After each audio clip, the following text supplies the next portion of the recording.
নহয় আচলতে কথাটো এনেকুৱা 24 তাৰিখৰ দিনা আমি প্ৰটেষ্ট কৰিলোঁ জনতা ভৱনৰ সন্মুখত 27 তাৰিখৰ দিনাখন মন্ত্ৰী বিভাগত মিটিং হ'ল মিটিং হোৱাৰ পিছত তেখেতসকলে ক'লে যে 30 তাৰিখৰ ভিতৰত যিখিনি মানুহ অৰুণোদয়ৰ পৰা বাদ পৰিছে সেইখিনি মানুহক লিষ্টখিনি দিব লাগে এই চিঠিৰ লগতে এখন দি পেলাই আমি 30 তাৰিখে এখন লিষ্টখিনি ছাবমিট কৰিব মিনিমাম যিখিনি আমি বাদ পৰি গৈছে বুলি আমাৰ হাতত যিখিনি সেইদিনাখন প্ৰটেষ্ট কৰিব আহিছিলোঁ সেইখিনি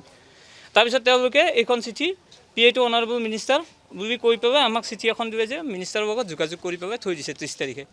তাৰপিছত কিন্তু 10 তাৰিখ পাৰ হৈ গ'ল মিনিষ্টাৰে কৈছিলে যে 2 মাহৰ ভিতৰত মিনিষ্টাৰ অনাৰেবল মিনিষ্টাৰ পীযুষ হাজৰিকাই কৈছিলে যে 2 মাহৰ গোটেই পইচাখিনি পাব 2 মাহটো বেলেগ কথা যেতিয়া 10 তাৰিখ 11 তাৰিখলৈকে পইচাখিনি নাপালে যেতিয়া যোগাযোগ কৰিব পিছত লাহে লাহে আমি গম পাব ধৰিছোঁ যে মানে আচলতে তাৰ পৰা যি প্ৰচিডিউৰ ফ'ল' কৰিব লাগিছিল ডিপাৰ্টমেণ্টে একোৱে নকৰিলে আজি যেতিয়া আমি এই কথাখিনি বঞ্চিত লাঞ্ছিত মানুহখিনি যেতিয়া সঞ্চালকৰ সন্মুখত আহিলে তেখেতে এতিয়া কোন ধৰণৰ সলিউশ্যন দিব নোৱাৰে আচলতে মিটিঙত মাতি নি কথাবিলাক এটা আভুৱা ভৰা কথাত বাহিৰে বেলেগ একো যেন নহয় তেনেকুৱা লাগিছে আৰু আজি তেখেতে কৈছে যে 2 মাহো লাগিব পাৰে এমাহো লাগিব পাৰে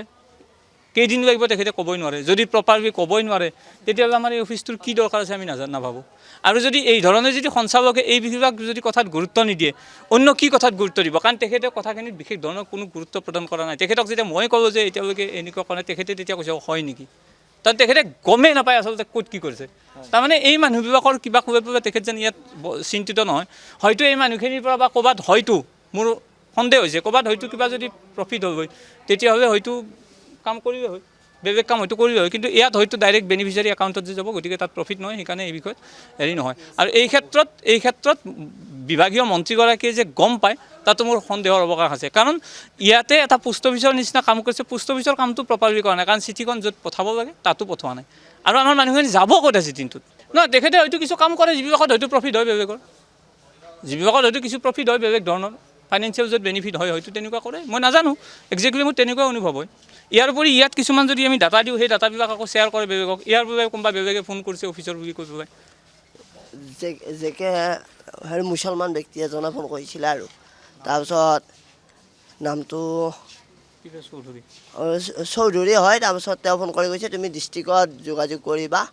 ডিষ্ট্ৰিক্টত মই যোগাযোগ কৰিছোঁ ডিষ্ট্ৰিক্টে কি কৰিছে DDC ছাৰক যোগাযোগ কৰিব দিয়ে আৰু আজি ইয়াতে আহিলোঁ ছাৰৰ তাত ছাৰে ক'লে যে আমি ইয়াৰ পৰা কাগজ পঠাই বেলেগত কাম কৰিব আমি জানো যে ইয়াতে কাম হয় ইয়াৰ পৰাই পেঞ্চন পায় আৰু 2 মাহৰ বুলিয়ে নহয় আজি 2023 চনৰ পৰা বন্ধ কৰি থৈছে পেঞ্চনটো কিয় দিয়া নাই নাজানো মোৰ ডাইৰেক্ট বন্ধ কৰিছে মই BA পঢ়ি আছোঁ বৰ্তমান মই কি পঢ়িব নালাগে নেকি এইটো পেঞ্চনেৰে মই চলি আছিলোঁ দুখীয়া চলি তাৰপিছত আৰু কিছুমানত দিছে যে জুনৰটো দিছে জুনে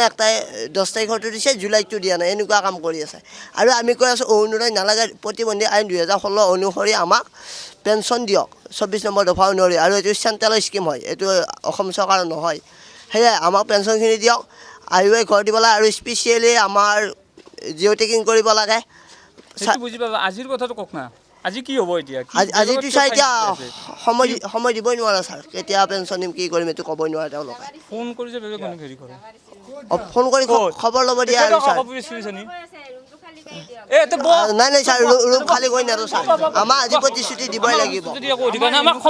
আৰু ছাৰ বেলেগক কিয় নম্বৰ দিয়ে ছাৰ আমাৰ নম্বৰটো তেওঁহে ডাইৰেক্ট কল কৰিব লাগে তেওঁ সুস্মিতা বাইদেউ কৰি দিব কাৰোবাক কৰি দিব এনেকুৱা দায়িত্ব থকাতকৈ নথকাই ভাল আমাৰ কৰা নাই প্ৰতিবাদ কৰিমহে এতিয়া ন আমাক সলিউশ্যন লাগিব ন আমাক সলিউশ্যন লাগিব হা ডাইৰেক্টৰে যদি একো সলিউশ্যনে দিব নোৱাৰে আমি ক'ত যাম তেতিয়াহ'লে আমি দিছপুৰ যাব লাগিব আৰু এবাৰ খোজকাঢ়ি দিছপুৰ যাম আৰু যিটো ডাইৰেক্টৰে আমাৰ কামে কৰিব নোৱাৰে এতিয়া খোজকাঢ়ি দিছপুৰ দিব নোৱাৰে আৰু ইয়াত ডাইৰেক্টৰ থকাতকৈ নথকাই ভাল আমাৰ তেতিয়া আমি দিছপুৰ আমাক ডাইৰেক্টৰ বেলেগ লাগে এনেকুৱা ডাইৰেক্টৰ থকাতকৈ নথকাই ভাল যিটো ডাইৰেক্টৰক আমি আহি ক'লোঁ যে ছাৰ লিষ্টটো দিছোঁ আমাৰ কামটো কৰক যি লিষ্টটো লৈ বহি থাকে কামটো নকৰে ডাইৰেক্টৰৰ কাম কি আমাৰ বিভাগৰ ডাইৰেক্টৰ আমাৰ কাম কৰিব লাগে আমাৰ কামৰ কোনো গুৰুত্বই নাই এনেকুৱা ডাইৰেক্টৰ আমাক নালাগে এনে ডাইৰেক্টৰ থকাতকৈ নথকাই ভাল খবৰ ল'ব আগতে ধন্যবাদ জনাইছোঁ পোনপ্ৰথমে এটা কথা যদি এইখন চৰকাৰে আমাৰ ভাষা বুজি পায়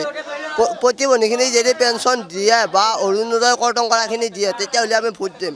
আৰু যদি আমাৰ অৰুণোদয় নিদিয়ে আমাৰ এনেকৈ ৰাজপথত দৌৰাই থাকে তেতিয়াহ'লে আমি ভোট নিদিওঁ এইখন চৰকাৰক আমি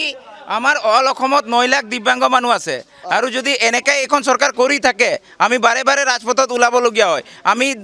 যেতিয়া পুলিচৰ কোব খাই পেলাই অমিতাভ বসুমতাৰী তেতিয়া আছিল, তেখেতৰ নিৰ্দেশত আমাৰ ওপৰত পুলিচৰ কোব চলিছিলে, আমাৰ দিব্যাংগ ব্যক্তিসকলৰ ওপৰত অত্যাচাৰ কৰা হৈছিলে। তো ইমান কৰাৰ পাছত আমাৰ পেঞ্চন উলিয়াইছিলোঁ, দীনদয়াল দিব্যাংগজন পেঞ্চন স্কিম, সেইটোত আমি পেঞ্চন পাই আছিলোঁ 2016 চনৰ যিটো এক্টৰ মতে আমি এইটো পাবলগীয়া। কিন্তু চৰকাৰে এনেকৈ এটা কি নীতি উলিয়ালে, তেখেতসকলে পেঞ্চনটো কনভাৰ্ট কৰি দিলে, মাৰ্চ কৰি দিলে অৰুণোদয়ত। 1,60,000 মানুহে পাই আছিলে, তাৰ পৰা 70,000 মানুহক দিলে, বাকীখিনি তেনেকৈ কাট খাই গ'ল। 2023 চনৰ নৱেম্বৰ মাহত মোৰ কাটিলে, আজিলৈকে মই মোৰ পেঞ্চন পোৱা নাই। ঠিক আছে, পেঞ্চন পোৱা নাই, চৰকাৰৰ মতে অৰুণোদয় পাব লাগে, অৰুণোদয় পাব লাগিছিল নহয়, সেইখনো নাপালোঁ। চৰকাৰে কয় যে দিব্যাংগ ব্যক্তিসকলক আমি চাওঁ, নামটো মোদী ডাঙৰীয়াই নাম ভাল দি দিলে দিব্যাংগ, ভগৱানৰ অংগ, কিন্তু নাম নাই, নামহে খালি দিব্যাংগ। এতিয়া মুঠৰ ওপৰতে এইখন চৰকাৰক আমি অল অসমত আমাৰ যিমান জিলা কমিটি আছে, যিমান আমাৰ আঞ্চলিক কমিটি আছে, ৰাজ্যিক কমিটি, চবে মিলি পেলাই এইখন চৰকাৰক আমি একেবাৰে ব্ৰহ্মপুত্ৰত উটুৱাই পেলাই দিব লাগিব। তেতিয়াহে এইখন চৰকাৰ গম পাব আমাৰ নিচিনা দিব্যাংগ মানুহসকলক ইমান অত্যাচাৰ কৰি আছে। ভোট বৰ্জন কৰিলে নহ'ব নহয়, ভোট বৰ্জন কৰিলে কি হ'ব? এইখন চৰকাৰক আমি উটুৱাই পেলাই দিব লাগিব, বিকল্প আমি বিচাৰিব লাগিব। তেতিয়া তেখেতসকলেও আজি এইখন চৰকাৰক আমি যেনেকৈ কৰিম তেখেতসকলকো আমি কৰিম। তেখেতসকলেও ভোট বৰ্জন কৰিলে আমাৰ কি হ'ব? আমিতো আমাৰ প্ৰাপ্যখিনি নাপাম না। আমি যদি ভোট বৰ্জন কৰিলে আমি প্ৰাপ্যখিনি নাপাম না, আমাৰ প্ৰাপ্য পাব লাগিব, আমাৰ প্ৰাপ্যখিনি পাব লাগিব, তেতিয়াহে। যিকোনো খবৰৰ বাবে যোগাযোগ কৰক 7099017330 লগতে 7099017110 নম্বৰত।